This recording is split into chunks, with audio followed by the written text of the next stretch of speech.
Have you ever looked at a man and wondered how he could hold so much of your heart while offering you only pieces of his?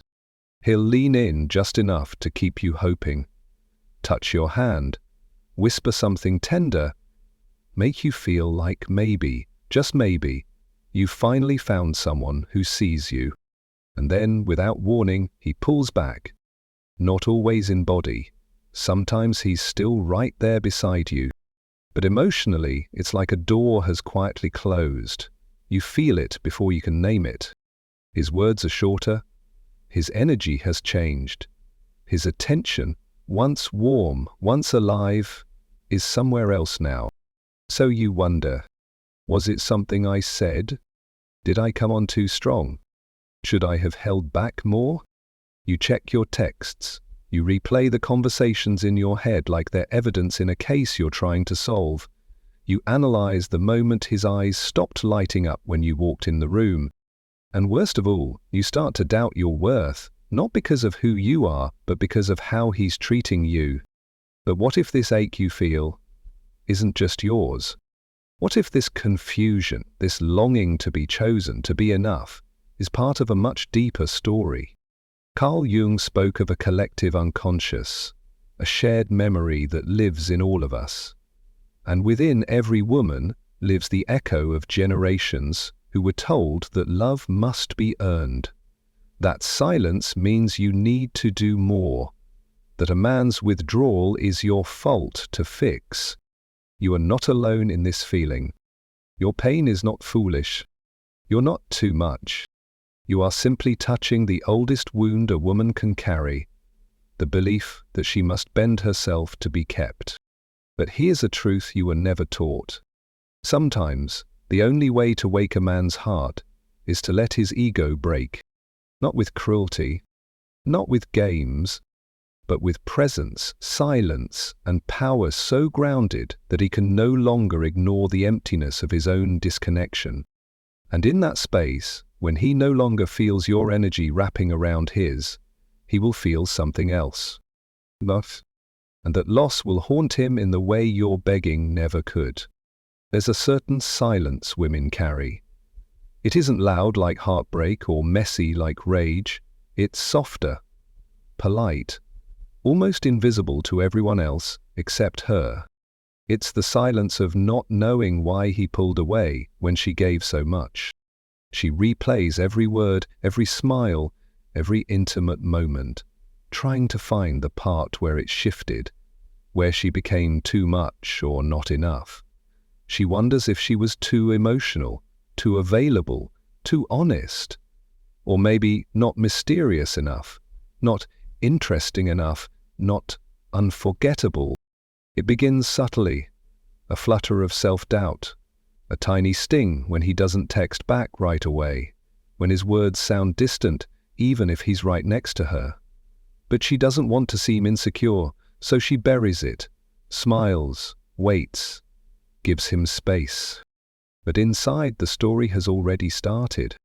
The story she doesn't tell out loud. If I can just be better, maybe he'll come closer. This is the part that hurts the most, and the part she rarely shares. Because in that quiet striving, in that longing to be chosen fully, she begins to confuse love with performance. She thinks if she sacrifices just a little more, if she proves her worth, he'll finally see her the way she sees him. But this isn't love, this is survival. Carl Jung spoke of projections, how we cast our unhealed parts onto others, hoping they will hold what we cannot. In moments like this, she's not only trying to win his heart, she's trying to heal an old wound she doesn't even realize she carries. It may go back years, perhaps to a childhood where affection had to be earned, where approval was conditional, where her softness was too loud or her needs too inconvenient. Maybe she learned early that love had rules, and if she broke them, she'd be left behind. So now, as an adult, her nervous system recognizes that same old dance. She finds herself drawn to emotionally unavailable men, not because she wants the pain, but because a part of her still believes that if she can just get it right this time, she'll finally be worthy, she'll finally feel enough. But what she's really chasing isn't him. She's chasing the version of herself she thinks she has to become to be loved. And that version? She's exhausted. She's the girl who doesn't speak up when something hurts, who forgives too quickly, who smiles even when she's crumbling inside. She tells herself this is strength, that this is what it means to be a good woman, a good partner. But really, it's the shadow, the hidden part of her that learnt love is unsafe, that her true self is too much, that her pain is hers to deal with in silence. Jung taught us that what we suppress doesn't disappear, it becomes shadow. And that shadow begins to choose for us who we love, what we tolerate, what we call normal, until one day she stops and realizes, this isn't love. This is self-abandonment dressed as loyalty. The ego she wants to hurt in him. Maybe it's because his indifference touches the deepest place inside her that still wonders if she matters. Maybe it's not about destroying him, but about finally refusing to destroy herself just to keep him close.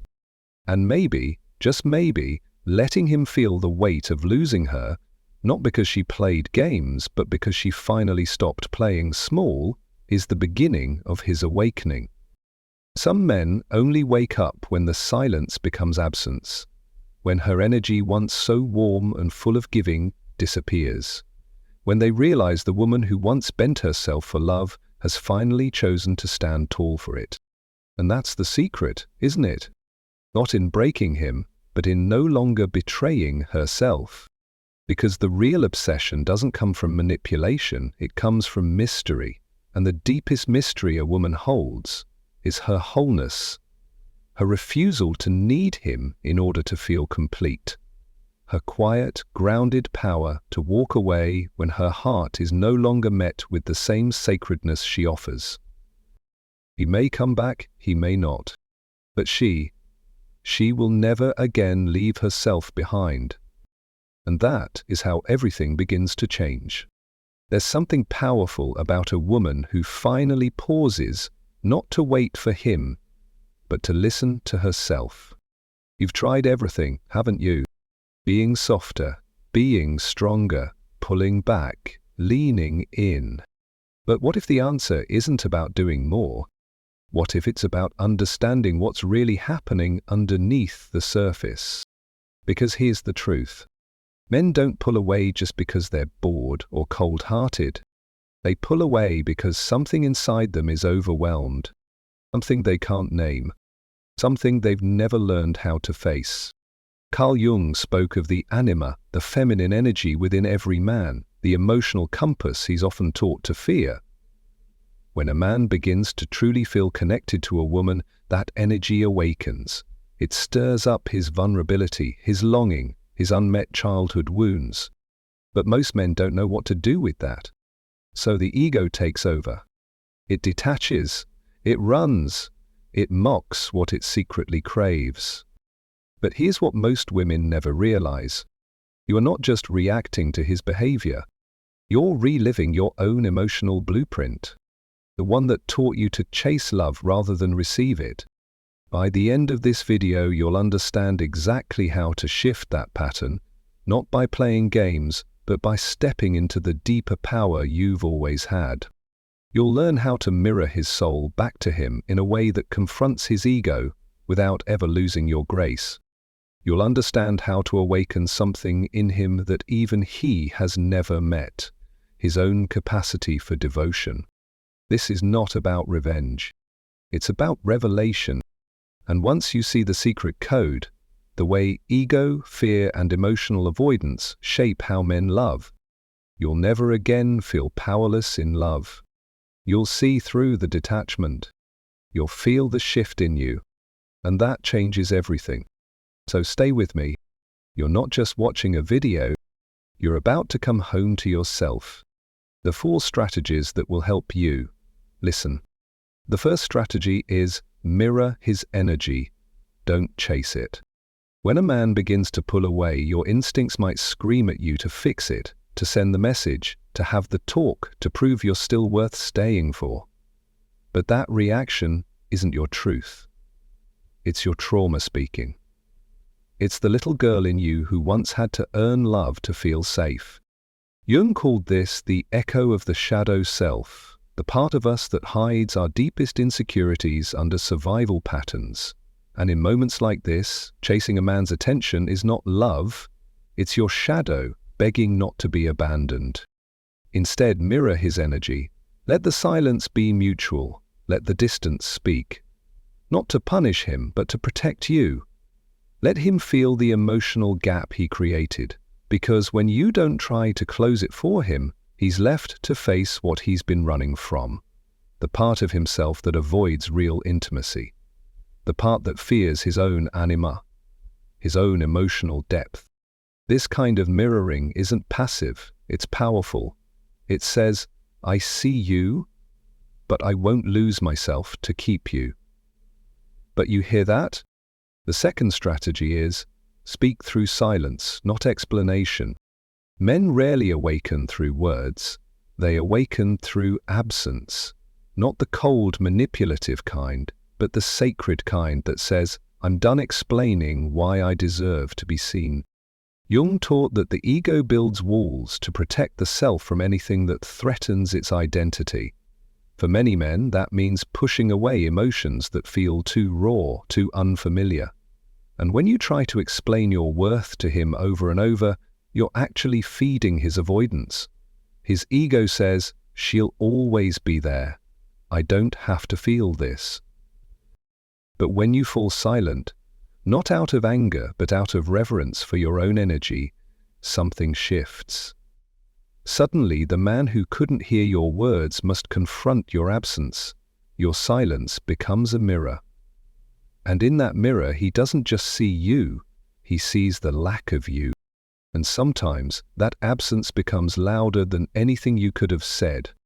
The third strategy is, withdraw to create emotional clarity.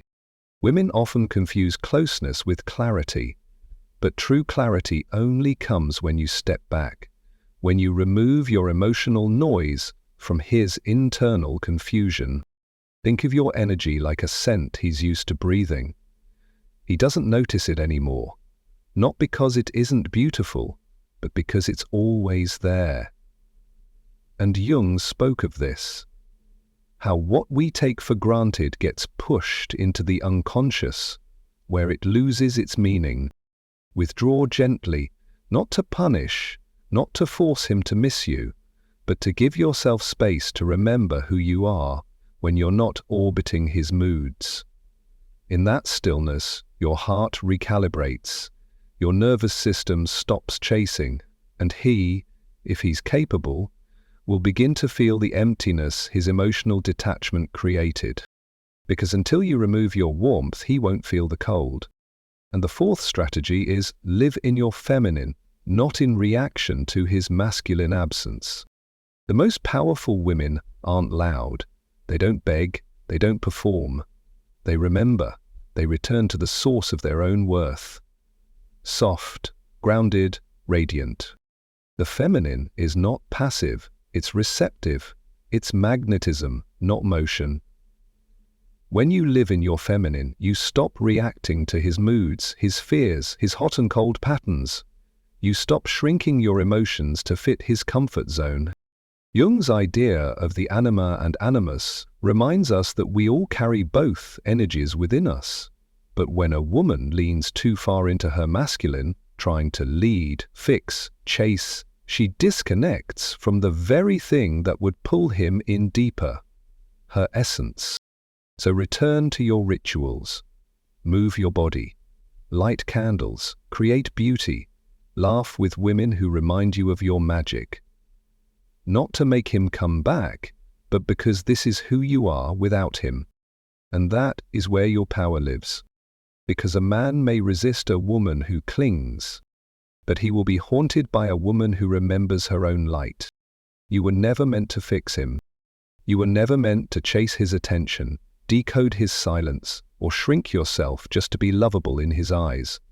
That was never your role. Somewhere along the way, Maybe you believed that love meant sacrifice, that to be chosen, you had to prove you were worthy, more patient, more understanding, more forgiving than anyone else, that if you gave enough, softened enough, endured enough, he would finally see you. But my love, that's not love.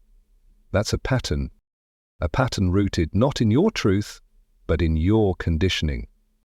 Carl Jung taught that until we make the unconscious conscious, it will rule our lives, and we will call it fate. So many women replay the same story with different men, thinking each time it's about him, but it's never just about the man. It's about the wound. The wound that whispers, "If I'm just a little better, maybe I won't be left." But you were never broken. You were just taught to look for your reflection in men who couldn't even see themselves. That ends here. Because something sacred happens when a woman stops running after love and starts walking toward herself.